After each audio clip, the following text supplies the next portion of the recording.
मैं भी तो आपकी संतान हूँ। तुमने क्यों मारा सनी को? अगर उसे कुछ हो जाता तो तुमको लेकर मैं क्या करूँगी? कोई गहने गढ़वाऊंगी क्या?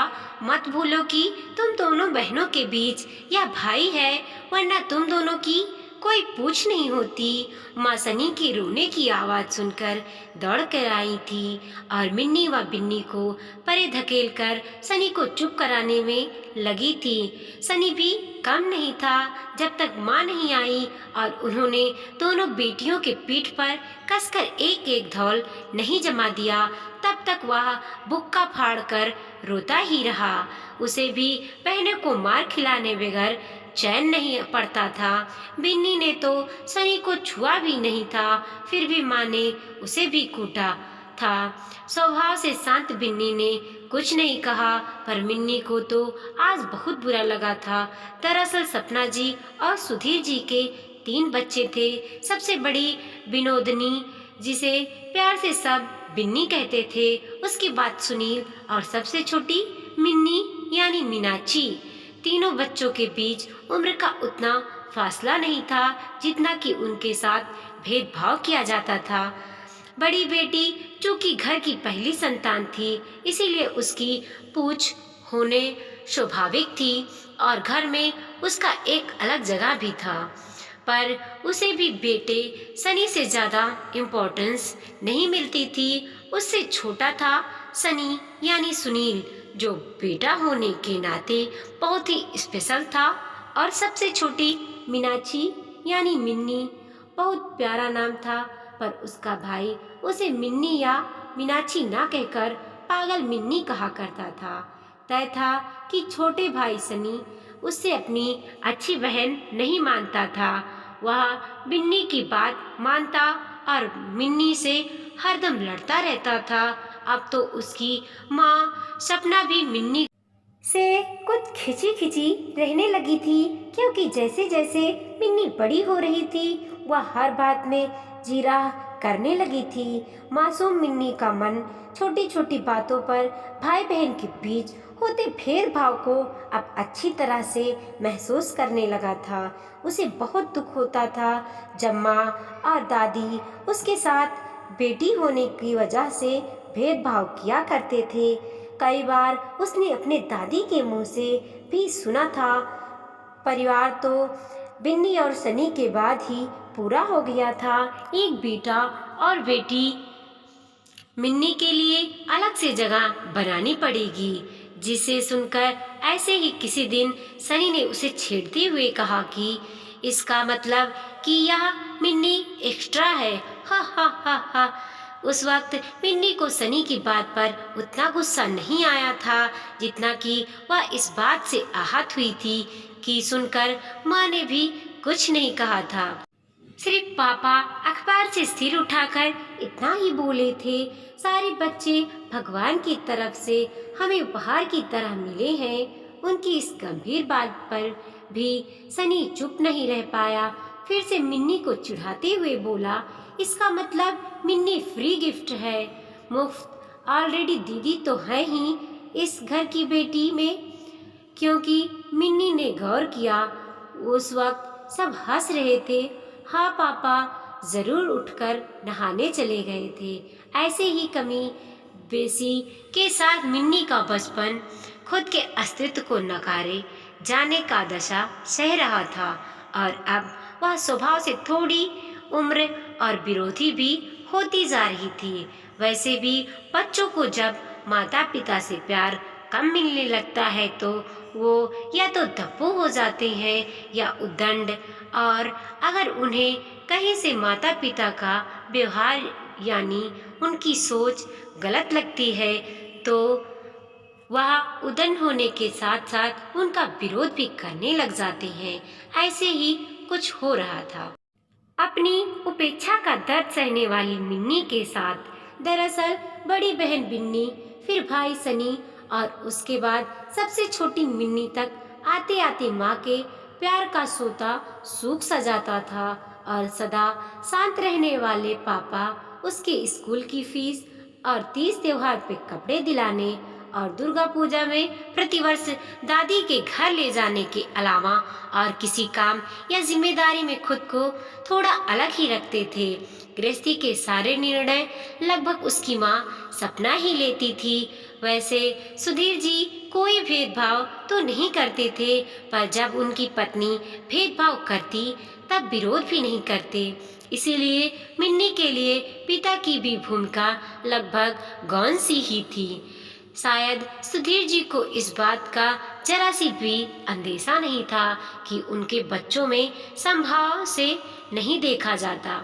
आखिर एक माँ पर वह भला सब भी कैसे कर सकते थे।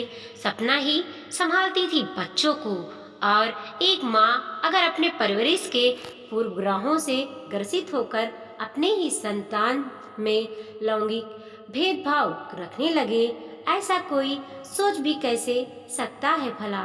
पर यहाँ सपना से गलती हो रही थी, भले ही अनजाने में सही, पर बार बार हो रही थी। सुधीर जी को क्या पता था कि उनकी नन्ही गुड़िया मिन्नी को झेलना पड़ता है, अपने ही घर में भेदभाव, और कई बार बेकसूर होते हुए भी कसूरवार बनना पड़ता है। उसे कई बार लगता कि वह माँ के लिए एक अनवांटेड चाइल्ड है, पर क्यों?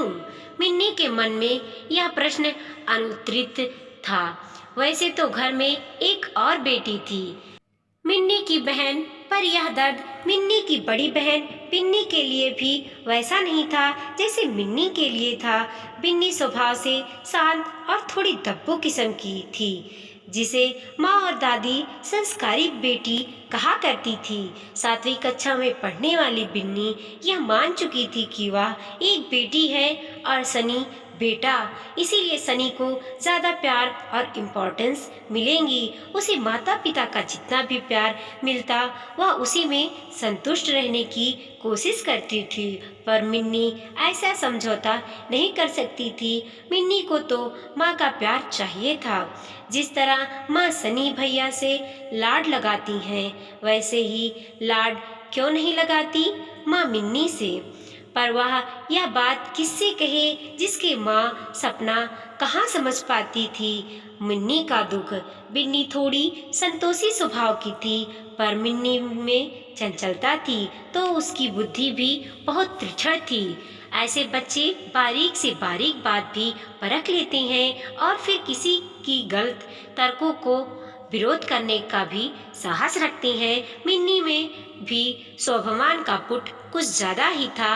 वह जब देखती कि छोटी छोटी बात पर जब माँ उसमें और सनी में भेदभाव करती है तो उसका मन विद्रोह करने लगता था। कई बार रोकर, कई बार गुस्सा करके वह अपनी बात माँ तक पहुँचाने की कोशिश करती थी, पर माँ तो जैसे सनी की उचित अनुचित हर बात को मान लेना जरूरी समझती थी। अभी भी सनी की गलती जाने बिना उन्होंने मिन्नी की कुटाई कर दी थी, और नन्ही मिन्नी का मन अब पक्का सोचने लगा था कि माँ भेदभाव करती है। दरअसल बात यह थी कि मिन्नी पानी पी रही थी और मिन्नी के हाथ में पकड़े शीशे के ग्लास को सनी ने उसके हाथों से हल्का झटका देकर मस्ती करने की कोशिश की कि तभी शीशे का ग्लास मिन्नी के हाथ से गिरकर टूट गया, तो मिन्नी ने उसे एक धौल जमा दिया। तब वह ऐसा रोया कि उसके रोने की आवाज़ माँ के कानों तक जरूर पहुँच जाए। फिर माँ के कानों तक सनी की रोने की आवाज़ पहुँच ही गई, और फिर पिट गई मिन्नी, बेकसूर मिन्नी। आहत मिन्नी अपने आंसू खुद ही पोंछ रही थी और सनी को देखकर तिलमिला गई थी, क्योंकि ऐसा अक्सर होता था कि सनी की कोई भी कुछ नहीं कहता, पर छोटी सी गलती होने पर माँ मिन्नी को ही डांटती थी। मिन्नी तो इस भेदभाव को अपनी नियति मान चुकी थी, पर स्वाभिमानी मिन्नी का बाल मन उसे कई बार सवाल करने लग जाता था। वह देख रही थी उससे मार कर माँ ने सनी को गले लगाकर प्यार भी किया था, और मिन्नी का गुस्सा बाहर आने को था। आखिर मीनाक्षी ने जब माँ से मार खा लिया तब जाकर सनी को चैन पड़ा और उसका रोना बंद हो गया। आज मिन्नी से नहीं रहा गया तो उसने माँ से पूछ ही लिया, आप मेरी गलती भी नहीं रहने पर भी मुझे ही मारती हो, पर भाई को कुछ क्यों नहीं कहती हो? आप भेदभाव करती हो मम्मी। और ये आप क्या बोलती रहती हो कि भाई को कुछ हो गया तो मुझे लेकर क्या गहने गढ़वाओगी? क्या मतलब है इसका माँ? मैं भी तो आपकी संतान हूँ, पर आप हमेशा सनी की ही साइड लेती हो। मीनाक्षी आज रोज में थी, फिर उसे बोलते बोलते रोना भी आ गया था। खैर, मीनाक्षी के सजल नयनों से पूछा हुआ सवाल, जिसका जवाब उसकी माँ सपना के पास भी नहीं था। शायद वह भी सोच में पड़ गई थी कि वह ऐसा क्यों बोलती थी। शायद अपने बचपन में ऐसा ही सुनते हुए आई थी, दादी से, अपनी माँ से और कभी कभी बुआ से। उन दिनों बड़ा अंतर किया जाता था बेटे और बेटी के पालन पोषण में। कभी खान पान तो कभी समाज के कड़े नियम और मापदंड अलग अलग होते थे। लड़के और लड़कियों के लिए अक्सर प्रगतिशील माने जाने वाले घरों में भी बेटा और बेटी में भेदभाव किया जाता था। और नन्ही मुन्नी की माँ सपना का घर भी उस जैसे घरों से कोई अपवाद नहीं था। उनके बचपन में ही ऐसा ही होता था। लेकिन आज जब मीनाक्षी उर्फ मिन्नी ने वही सवाल पूछा जो बचपन में कई सवाल उसके मन में भी उठता था, तो उसकी माँ को एहसास हुआ कि कोई ज़रूरी नहीं कि जो भेदभाव उन्होंने अपने बचपन में सहा था वही वह अपने बेटी के साथ भी करें। उस दिन छोटी सी मिन्नी के सवाल ने सपना के मन में उथल पुथल मचा दी थी। 7वीं में रही होगी सपना, लगभग 12 साल की, जब उसे घर में कई लोगों ने एक साथ ही डांट पड़ी थी। और उस दिन उसे एहसास हुआ था कि कुछ खेल सिर्फ लड़कों ही खेल सकते हैं और फुटबॉल भी उसी में आता था। हुआ यह था कि सपना के घर के सामने एक खेल का बड़ा मैदान था, जहां स्कूल से आकर सब खेलते थे। उस दिन उसका भाई भी अपने दोस्तों के साथ खेल रहा था और सपना अपनी सहेलियों के साथ बैट तोड़ने में लगी हुई थी। तभी बॉल उसकी तरफ आया और सपना ने इतनी सटीक मारा कि सब वाह वाह कर उठे। 5वीं में पढ़ने वाला उसका छोटा भाई चेतन भी अपनी दीदी की सटीक एंगल पर तालियां बजाने लगा। उस दिन उन बच्चों के आग्रह पर सपना ने कुछ देर और खेला तो सबने उसके खेल की तारीफ की और कहा, सपना दीदी आप बहुत अच्छा खेलती हैं, आप रोज खेला करिए। सुनकर सपना बड़ी खुश हो गई। उस दिन जब घर आई तब शायद उसका बॉल जितनी दूर नहीं गया होगा उससे ज़्यादा दूर तक उसके लड़कों के साथ फुटबॉल खेलने की बात पहुंच गई थी। घर में सबकी सम्मिलित डांट फटकार से सपना को अच्छी तरह समझ आ गया था। चूंकि वह एक लड़की है, इसलिए उसके लिए फुटबॉल खेलना यूं लड़कों की तरह उछलना सही नहीं है। उसके बाद भी और उसके पहले भी कई ऐसे वाक़या होते रहे और सपना भेदभाव सहती हुई बड़ी हो गई। परीक्षाओं के दिनों में जब सब भाई बहन पढ़ रहे होते तब माँ उसी को उठाकर काम करने को कहती थी। छोटे भाई या बड़े भाई से कोई काम करने को नहीं कहती थी। उल्टा कहती, बेटों को तो पढ़ लिख कर आगे नौकरी करनी है, पैसा कमाना है। बेटियों को तो ब्याह कर दूसरे घर जाना होता है, उन्हें घर का सारा काम आना चाहिए और थोड़ा शर्मी भी होनी चाहिए। कई बार दूध का पूरा भरा और अधभरा गिलास जब माँ लेकर आती तो सपना स्वयं ही अधभरा गिलास आगे बढ़कर ले लेती।